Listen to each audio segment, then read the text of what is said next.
Rare explanation में आपका फिर से स्वागत है। आज मैं एक्सप्लेन करने वाला हूँ द गोल्डन आइज के 41st एंड 42nd एपिसोड को एक साथ। पिछले एपिसोड में हमने देखा कि हमारे चारों बडीज बौद्ध गुफा की खोज में गांसू आ जाते हैं, जहां वो सभी बॉडीगार्ड के फ्रेंड के घर पर रुकते हैं, जहां बॉडीगार्ड का फ्रेंड उनकी अच्छे से खातिरदारी करता है और उन्हें बौद्ध गुफा के बारे में बताता है कि बौद्ध गुफा उसे 24 साल में एक बार दिखी थी। यहाँ हीरो अपने बड़े बूढ़े अंकल डा से ज्ञान अर्जित करता है और पता लगा लेता है कि एक सप्ताह बाद बौद्ध गुफा फिर से दिखने वाली है। अब एपिसोड में आगे। एपिसोड की शुरुआत में हमें बेस्ट फ्रेंड और बॉडीगार्ड को बात करते हुए दिखाया जाता है, जहां बेस्ट फ्रेंड बोलता है कि अभी सुपरमून निकलने में एक सप्ताह है, तब तक हम यहाँ के लोकल मार्केट में घूम लेते हैं। फिर हमारा बेस्ट फ्रेंड उड़ता तीर लेने के लिए बॉडीगार्ड को साथ लेकर गांसू के लोकल मार्केट में आ जाता है, जहाँ वे दोनों एक छोटे व्यापारी के पास आ जाते हैं। छोटा व्यापारी बेस्ट फ्रेंड को तांग राजवंश के समय का चीनी मिट्टी से बना 3 रंगों वाला ऊंट दिखाता है और बेस्ट फ्रेंड उसे खरीदने के लिए तैयार हो जाता है। तभी बॉडीगार्ड बेस्ट फ्रेंड से बोलता है कि आपको कैसे पता ये असली है या नकली। बेस्ट फ्रेंड बोलता है कि मैं हीरो का बेस्ट फ्रेंड हूँ और हीरो के साथ रहकर मैं बहुत कुछ सीख गया हूँ, अब मुझे असली और नकली की पहचान करना आता है। तभी छोटा व्यापारी बेस्ट फ्रेंड को बोलता है कि आप तो जानते ही होंगे कि तांग राजवंश के समय के बहुत ही कम प्राचीन वस्तुएं मार्केट में अवेलेबल है और जिनकी वैल्यू बहुत अधिक है। इस पर बेस्ट फ्रेंड पूछता है तो आपको ये कैसे मिला। इस पर वह छोटा व्यापारी जवाब देता है कि ये मेरे पूर्वजों का है और आज आप इसे बहुत ही कम मूल्य पर खरीद सकते हैं। तभी बॉडीगार्ड दोबारा बेस्ट फ्रेंड को समझाता है कि अंकल डा की बातों को याद करो, ज्यादा देखो, ज्यादा सुनो, कम बोलो और कम खरीदो। फिर बेस्ट फ्रेंड बॉडीगार्ड की बातों को इग्नोर करते हुए छोटे व्यापारी से पूछता है कि इसकी क्या प्राइस है। तब वह छोटा व्यापारी उसकी प्राइस 3 मिलियन युआन बताता है और बेस्ट फ्रेंड उसे 3 मिलियन युआन में खरीद लेता है। फिर उस प्राचीन वस्तु खरीदने के बाद दोनों घर की ओर जाने लगते हैं। तभी बॉडीगार्ड बेस्ट फ्रेंड को बोलता है कि आप बिना सोचे समझे ऐसे ही किसी भी वस्तु को खरीद नहीं सकते और आपको क्या पता ये असली है या नकली। इस पर बेस्ट फ्रेंड जवाब देता है कि तुम एक एक्सपर्ट से बात कर रहे हो और तुम्हें पता नहीं इसकी वैल्यू अब करोड़ों में है और अब मैं बीजिंग जाकर इसकी बोली लगवाऊंगा और इसे करोड़ों में बेच दूंगा। तभी उनके सामने इंस्पेक्टर दया आ जाता है, जो उन्हें नकली सांस्कृतिक आइटम की खरीद बिक्री के जुर्म में उन दोनों को गिरफ्तार कर लेता है। फिर हमें थोड़ी देर बाद पुलिस स्टेशन को दिखाया जाता है, जहां इंस्पेक्टर दया बेस्ट फ्रेंड की क्लास ले रहा होता है और थोड़ी देर बाद हीरो और लेडी ऑफिसर पुलिस स्टेशन आ जाते हैं। तभी वहां इंस्पेक्टर दया आता है, जो उन्हें बताता है कि हम पिछले 1 साल से उस छोटे व्यापारी की निगरानी कर रहे थे। वह कई मौकों पर नकली सांस्कृतिक आइटम की खरीद बिक्री में शामिल रहा और जब इस बार हमने उसे गिरफ्तार किया तो एक संदिग्ध व्यक्ति के रूप में आपके फ्रेंड को भी गिरफ्तार किया गया। तभी एक लैब टेक्नीशियन वहां आती है और उस नकली सांस्कृतिक आइटम को वहां रख देती है और हीरो अपनी गोल्डन आइज से उस नकली सांस्कृतिक आइटम को देखता है और ये सीन यहीं कट हो जाता है।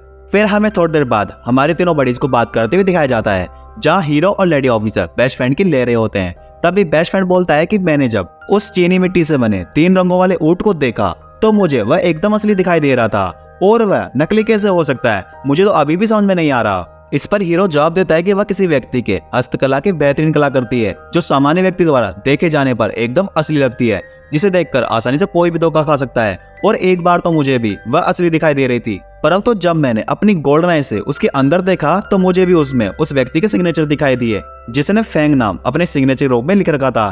परंतु मुझे भी एक बात समझ में नहीं आई कि कोई व्यक्ति अपना सिग्नेचर उसके अंदर क्यों करेगा, जिसे कोई भी सामान्य व्यक्ति बाहर से तो देख नहीं सकता। इस पर लेडी ऑफिसर बोलती है कहीं ऐसा तो नहीं है कि किसी ने उस व्यक्ति के लिए क्लू छोड़ा हो जिसके पास गोल्डन आइज हो, और हो सकता है कि उस आदमी का गोल्डन आइज से कोई संबंध हो। इस पर बेस्ट फ्रेंड बोलता है कि इसके लिए हमें सबसे पहले उस व्यक्ति को खोजना होगा जिसने इसे बनाया है। फिर लेडी ऑफिसर बताती है कि मैंने रिपोर्ट में देखा था कि उस छोटे व्यापारी ने उस नकली सांस्कृतिक आइटम को ब्लैक मार्केट से खरीदा है।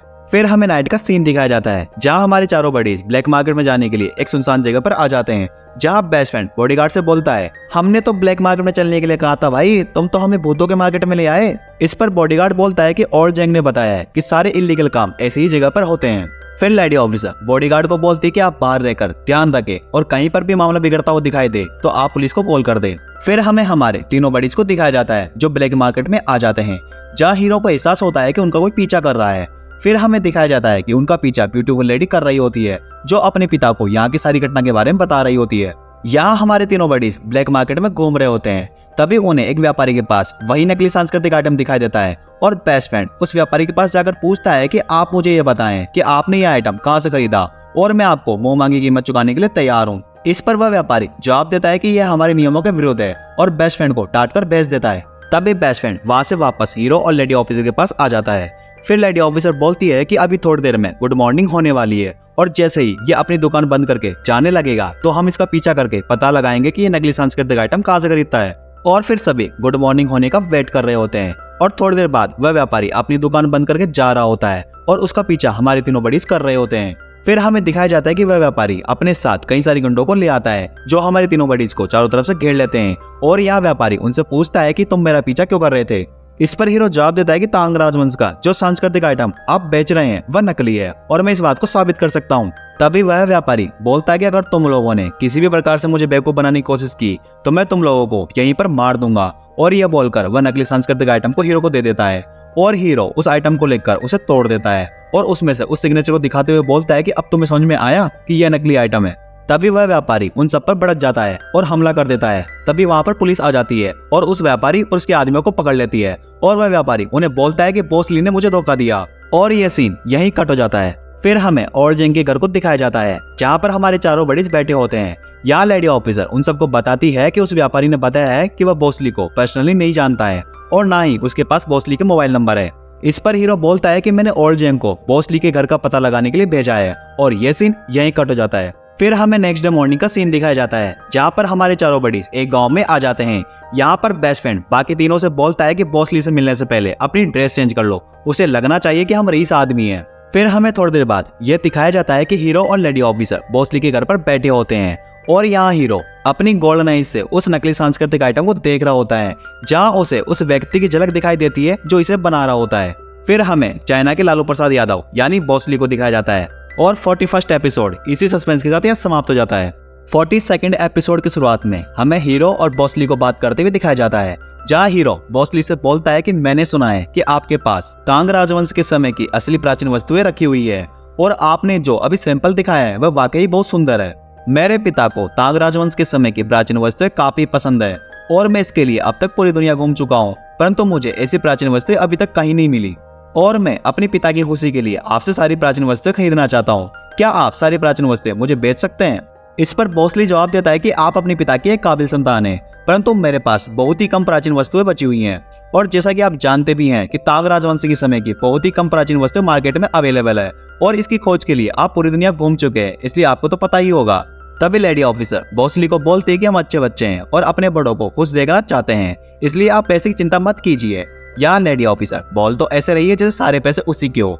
फिर बॉस ली पैसे को देखकर हीरो से बोलता है कि आप मुझे 2 दिन का टाइम दीजिए, मैं आपके लिए बाजार में जितने भी ऑथेंटिक प्राचीन वस्तुएं हैं उन सबको खोज निकालूंगा और आपको लाकर दूंगा। और फिर लास्ट में बॉस ली हीरो को बोलता है कि इसके लिए आपको पहले कुछ एडवांस जमा कराना पड़ेगा। फिर हमें हमारे चारों बडीज को बॉस ली के घर से बाहर निकलते हुए दिखाया जाता है जहाँ बाहर निकलने के बाद हीरो की आंखों में दर्द होने लगता है। फिर बेस्ट फ्रेंड हीरो को आंख में डालने की दवाई देता है और सभी अपनी कार के पास आ जाते हैं। तभी लेडी ऑफिसर बॉडीगार्ड से बोलती है कि आप हीरो को घर ले जाइए और इन्हें आराम करने दीजिए और यहाँ पर मैं और बेस्ट फ्रेंड रुकेंगे और बॉस ली पर नजर रखेंगे। फिर हमें थोड़ी देर बाद बॉस ली को दिखाया जाता है जो कहीं जा रहा होता है। तभी लेडी ऑफिसर और बेस्ट फ्रेंड उसका पीछा करने लगते हैं। यहाँ लेडी ऑफिसर को अपनी हाई हील्स की वजह से बॉस ली का पीछा करने में दिक्कत हो रही होती है, इसलिए वह अपनी हाई हील्स उतार देती है और बेस्ट फ्रेंड को दे देती है और फिर बेस्ट फ्रेंड के जूते खुद पहन लेती है और फिर से बॉस ली का पीछा करने लगते हैं। तभी उन्हें पता लगता है कि जूते एक्सचेंज करने के चक्कर में बॉस ली कहीं गायब हो गया। फिर यहाँ बेस्ट फ्रेंड लेडी ऑफिसर पर भड़कते हुए बोलता है कि तुम्हारी हाई हील्स के चक्कर में बॉस ली पता नहीं कहाँ गायब हो गया। इस पर लेडी ऑफिसर बोलती है, अच्छा तो ये किसने कहा था कि अमीरों जैसा दिखना है और हमारी ड्रेस किसने चेंज करवाई थी? फिर वे दोनों एक छोटे से रेस्टोरेंट के बाहर आ जाते हैं जहाँ एक लेडी अपना रेस्टोरेंट बंद कर रही होती है और बोलती है कि मेरा रेस्टोरेंट बंद करने का समय हो गया है और आप कल आ सकते हैं। तभी बेस्ट फ्रेंड हाथ जोड़कर बोलता है कि हम यहाँ पर नए हैं और यहाँ किसी को जानते भी नहीं है और हमें बहुत जोर से भूख भी लगी है, क्या आप हमें कुछ खाने को दे सकती हैं? तभी वह लेडी उन्हें अंदर बैठा लेती है और खाने के लिए थोड़ा सा खाना दे देती है। तभी बेस्ट फ्रेंड उस लेडी से बोलता है कि यह मेरी वाइफ है, मैंने गूगल पर यहाँ के फोटोज देखी जहाँ पर यह जगह बहुत ही ब्यूटीफुल और आकर्षक दिखाई दे रही थी और मैं हनीमून मनाने के लिए अपनी वाइफ को यहाँ लेकर आ गया, परंतु यहाँ पर आकर देखा तो ये पूरा गाँव बंजर है और यहाँ घूमने जैसी कोई बात नहीं है। तभी वह लेडी उन्हें बताती है कि ऐसी कोई बात नहीं है, आपने जो फोटोज देखी होगी वह बहुत पुरानी होगी, क्योंकि पहले यहाँ एक परिवार रहता था जिसकी एक फैक्ट्री थी जिससे यहाँ के लोगों को अच्छा खासा रोजगार मिल जाता था और ये पूरा गांव लोगों से भरा हुआ था और उस समय इस गांव में खूब हरियाली भी थी, परंतु बाद में किसी ने उस फैक्ट्री पर कब्जा कर लिया और धीरे धीरे वह फैक्ट्री वीरान होती चली गई और आज के समय में उस फैक्ट्री में भूत दिखाई देते हैं और कई बार तो रात में उस फैक्ट्री से चीखने चिल्लाने की आवाजें आती हैं, इसलिए हम अपने रेस्टोरेंट को जल्दी बंद कर लेते हैं और शाम को बाहर भी नहीं निकलते। यहाँ उस लेडी की बात सुनकर बेस्ट फ्रेंड की फटने लगती है और यहाँ लेडी ऑफिसर कुछ सोच रही होती है और ये सीन यहीं कट हो जाता है। फिर हमें फैक्ट्री को दिखाया जाता है जहाँ पर बॉसली एक जापानी बिजनेसमैन से अपनी फैक्ट्री बेचने की बात कर रहा होता है। जहाँ जापानी बिजनेसमैन बोलता है कि मार्केट में बहुत सी फैक्ट्रीज है जिन्हें मैं खरीद सकता हूँ, फिर मैं आपकी फैक्ट्री क्यों खरीदूं। इस पर बॉसली चीनी मिट्टी से बने नकली ऊंट की मूर्ति को दिखाता है और बोलता है कि आप हमारे माल को चेक कीजिए और फिर बताइए। इस पर वो बिजनेसमैन उस हस्तकला के बेहतरीन कलाकृति को देखता है और उसकी तारीफ करते हुए बोलता है कि आपने तो तांग राजवंश के समय की एकदम असली लगने वाली प्राचीन वस्तु को बनाया है। फिर बिजनेसमैन 50 मिलियन एडवांस देते हुए बोलता है कि मैं आपकी फैक्ट्री खरीदने के लिए तैयार हूँ और आप इस एग्रीमेंट पर साइन कर दें। इस पर बॉसली बोलता है कि मैं अपनी फैक्ट्री और हमारी फैक्ट्री का सबसे खास कर्मचारी आपको देता हूँ और ये सीन यहीं कट हो जाता है। फिर हमें ओल्ड जेंग के घर को दिखाया जाता है जहाँ हमारे चारों बडीज आपस में बात कर रहे होते हैं। यहाँ बेस्ट फ्रेंड और लेडी ऑफिसर बताते हैं कि जब वह बॉसली का पीछा कर रहे थे तो बॉसली उनकी नजरों से गायब हो गया। फिर उन्होंने एक छोटे से रेस्टोरेंट के ओनर से वहाँ के बारे में पूछताछ की, तब उन्हें उस वीरान पड़ी फैक्ट्री और वहाँ की भूतिया घटना के बारे में पता लगा और लास्ट बार बॉसली उस वीरान पड़ी फैक्ट्री की तरफ जाते हुए दिखाई दिया। इस पर हीरो बोलता है कि कल हम उस वीरान पड़ी फैक्ट्री में जाएंगे और पता लगाएंगे कि वहाँ पर ऐसा क्या है और ये सीन यहीं कट जाता है। फिर हमें नेक्स्ट डे मॉर्निंग का सीन दिखाया जाता है जहाँ पर हमारे चारों बड़े वीरान पड़ी फैक्ट्री में आ जाते हैं और थोड़ा अंदर आने के बाद उन्हें दो लोग गेट पर रखवाली करते हुए दिखाई देते हैं। यहाँ हमें एक और आदमी को दिखाया जाता है जो इन सबको देख रहा होता है। यहाँ बेस्ट फ्रेंड और बॉडीगार्ड आगे बढ़ते हैं और बॉडीगार्ड एक एक पंच में दोनों आदमियों को बेहोश कर देता है और सभी गेट खोलकर अंदर आ जाते हैं। बाहर वो व्यक्ति जो इनकी निगरानी कर रहा था ये सब देखकर बॉसली को बताने के लिए चला जाता है। अंदर आने के बाद फिर हमारे चारों बड़ीज नकली प्राचीन वस्तु बनाने वाली फैक्ट्री को देख रहे होते हैं। तभी उन पर एक आदमी ये बोलता हुआ हमला कर देता है कि या तो तुम मुझे मार दो नहीं तो मैं तुम्हें मार दूंगा। तभी हीरो उसे शांत करते हुए बोलता है कि हम बुरे लोग नहीं है और ना ही तुम्हें मारने आए हैं, हम तो ये जानने आए हैं कि तांग राजवंश के समय की नकली प्राचीन वस्तुएं क्या तुमने बनाई है और क्या तुम वही व्यक्ति हो जिसने इन नकली प्राचीन वस्तुओं में अपने सिग्नेचर किए हुए हैं। इस पर वह व्यक्ति हाँ में जवाब देता है और हीरो से पूछता है कि तुम ये सिग्नेचर वाली बात कैसे जानते हो। यहाँ हमें दूसरी तरफ ये दिखाया जाता है कि बॉसली का आदमी बॉसली को बता रहा होता है कि कुछ लोग हमारी फैक्ट्री में जबरदस्ती घुस आए हैं और फिर बॉसली अपने आदमियों को बोलता है कि तुम सब हथियार लेकर चलो और उन पर हमला करो। फिर हमें दोबारा फैक्ट्री को दिखाया जाता है जहाँ पर वह आदमी हमारे चारों बडीज को अपने बारे में बता रहा होता है। वह बताता है कि मेरा नाम फेंग है और हमारा परिवार हस्तकला की आधुनिक कलाकृति में विशेषज्ञ था और इसी विशेषज्ञता का लाभ उठाते हुए हमारा परिवार ये फैक्ट्री चला रहा था। और कुछ समय बाद हमारा मैनेजमेंट बिगड़ने लगा और हमारे ऊपर कर्ज का भार काफी बढ़ गया। फिर हमने उस कर्ज को चुकाने के लिए हमारी फैक्ट्री बॉसली के पास गिरवी रख दी और फिर बॉसली ने हमें धोखा दे दिया और हमारी फैक्ट्री पर कब्जा कर लिया और मुझे बोला कि जब तक तुम अपना कर्ज नहीं चुका देते तब तक तुम इसी तरह मेरे लिए चीनी मिट्टी से बनी बेहतरीन कलाकृतियां और मूर्तियां बनाते रहोगे। फिर उसने तांग राजवंश के समय की एकदम असली दिखने वाली प्राचीन वस्तुओं को मुझसे बनवाया जो कि गैर कानूनी है और मैं ये नकली प्राचीन वस्तुएं इसलिए बना रहा था ताकि मैं अपने पुश्तैनी व्यवसाय को बचा सकूं। परंतु अभी लालच में आकर वह मेरी फैक्ट्री को किसी जापानी व्यक्ति को बेचना चाहता है और मुझे आप लोग वही जापानी व्यक्ति लगे, इसलिए मैंने आप लोगों पर हमला कर दिया। और बॉसली ने मुझसे वादा किया था कि मेरा कर्ज चुकता होने के बाद वह मुझे मेरी फैक्ट्री वापस लौटा देगा, परंतु उसने मेरे साथ धोखा किया। अब मैं यहाँ से निकलकर पुलिस के पास जाऊंगा और बॉसली का पर्दाफाश कर दूंगा। यहाँ पर हीरो सबसे पहले मिस्टर फेंग की तारीफ करते हुए बोलता है कि आपकी हस्तकला एक अमूल्य खजाना है जिसको मैंने पहली बार देखा तो मैं भी असली और नकली में अंतर नहीं कर पाया और यहाँ पर बॉसली केवल आपका फायदा उठा रहा है और हम आपको यहाँ से रिहा करवाएंगे और फिर आप अपनी फैक्ट्री को वापस चालू कर पाएंगे और अपने जीवन को स्वतंत्र रूप से जी पाएंगे। तभी लेडी ऑफिसर बोलती है कि मैं एक पुलिस वाली हूँ और मैं बॉसली को कड़ी से कड़ी सजा दिलवा के रहूंगी। फिर मिस्टर फेंग हीरो से पूछते हैं कि आपको कैसे पता लगा कि चीनी मिट्टी से बने ऊंट की मूर्ति के अंदर मैंने अपने सिग्नेचर किए हैं।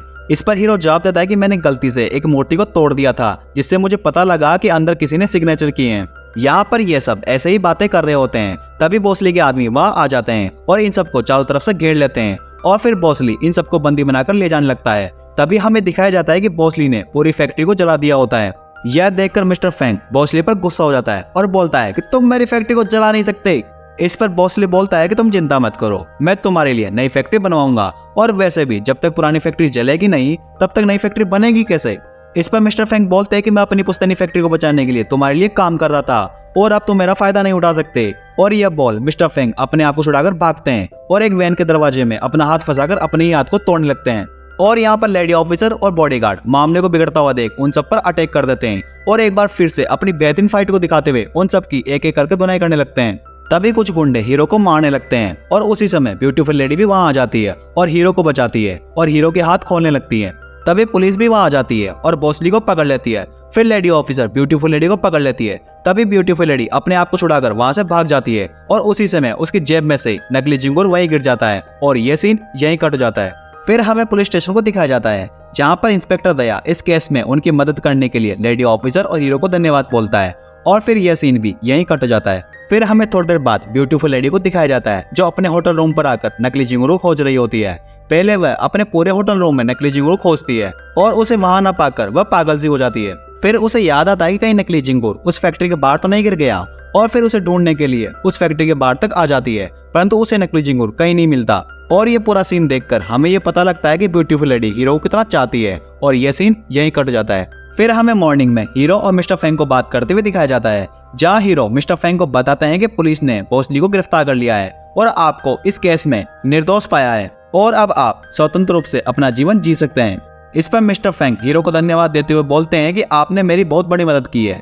मुझे ऐसा लगने लगा था कि मैं जीवन भर इसी तरह बॉस ली के लिए काम करता रहूंगा और कभी उसके ऋण जाल से स्वतंत्र नहीं हो पाऊंगा, परंतु एक बात का मलाल मुझे हमेशा रहेगा कि मैं अपनी पुश्तैनी फैक्ट्री को बचा नहीं पाया, वह जलकर राख हो गई। इस पर हीरो मिस्टर फेंग को आश्वासन देते हुए बोलता है कि आप हस्तकला में एक विशेषज्ञ हैं और आपने अपनी हस्तकला का एक बेहतरीन नमूना पेश किया है और आप पैसे की चिंता मत कीजिए, मैं आपके लिए आपकी फैक्ट्री में इन्वेस्ट कर सकता हूँ जहाँ पर आप अपनी फैक्ट्री को जैसे चलाना चाहे वैसे चला सकते हैं, ये सब आप पर निर्भर करेगा।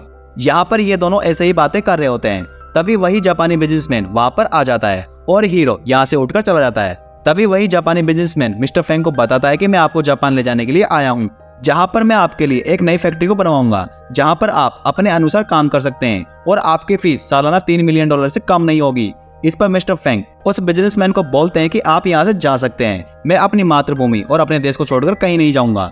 तभी वही बिजनेसमैन एक चेक को मिस्टर फेंग की तरफ रखते हुए बोलता है कि अगर आप अपनी मातृभूमि और अपने देश को छोड़ना नहीं चाहते तो मैं आपके लिए चाइना में ही एक फैक्ट्री बनवा दूंगा जो पूरी तरह से आपकी होगी और आप उसे जैसे चलाना चाहे वैसे चला सकते हैं और मैं आशा करता हूं कि आप अपने बुरे दिनों को भूलकर एक नए जीवन की शुरुआत करेंगे। और इतना बोलने के बाद ये सीन यही कट जाता है। फिर हमें एपिसोड के लास्ट सीन में हीरो को दिखाया जाता है जो मिस्टर नागा को कॉल लगाता है और बोलता है कि हम कल सुबह बौद्ध गुफा की खोज में निकलने वाले हैं। तभी मिस्टर नागा बोलते हैं कि मेरी पूरी टीम वहाँ पहुंचने वाली है। फिर हमें मिस्टर नागा की टीम को दिखाया जाता है जो वहाँ पर पहुंच गई होती है और बेस्ट फ्रेंड मिस्टर नागा की असिस्टेंट कोजिमा से गले मिलने की कोशिश करता है जहाँ कोजिमा का एक गार्ड बेस्ट फ्रेंड को रोक लेता है। तभी कोजिमा बेस्ट फ्रेंड को बोलती है कि मिस्टर नागा ने आपके लिए गिफ्ट भेजा है। तभी बेस्ट फ्रेंड बोलता है कि ये गिफ्ट देने का कौन सा तरीका है भाई, और या फिर लेडी ऑफिसर कोजिमा को बॉडीगार्ड से मिलवाती है जहां बेस्ट फ्रेंड को इन दोनों के बीच नई केमिस्ट्री बनती हुई दिखाई देती है और यह एपिसोड इसी सस्पेंस के साथ यहाँ समाप्त हो जाता है। अब हमारी मुलाकात होगी द गोल्डन आइज के नेक्स्ट एपिसोड में। अगर आपको यह एपिसोड पसंद आया तो वीडियो को लाइक और शेयर करें। इसी प्रकार की रेयर एक्सप्लेनेशन देखने के लिए चैनल को सब्सक्राइब जरूर करें। सी यू सून।